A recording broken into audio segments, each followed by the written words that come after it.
Simplify chained comparison.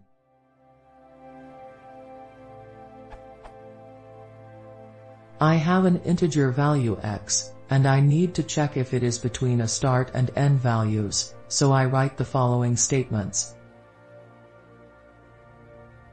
This statement gets underlined, and the tooltip tells me that I must simplify chained comparison.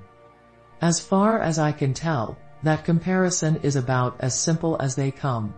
What have I missed here?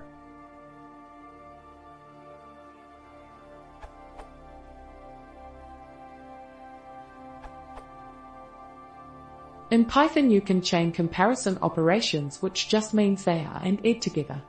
In your case, it'd be like this. Reference this URL.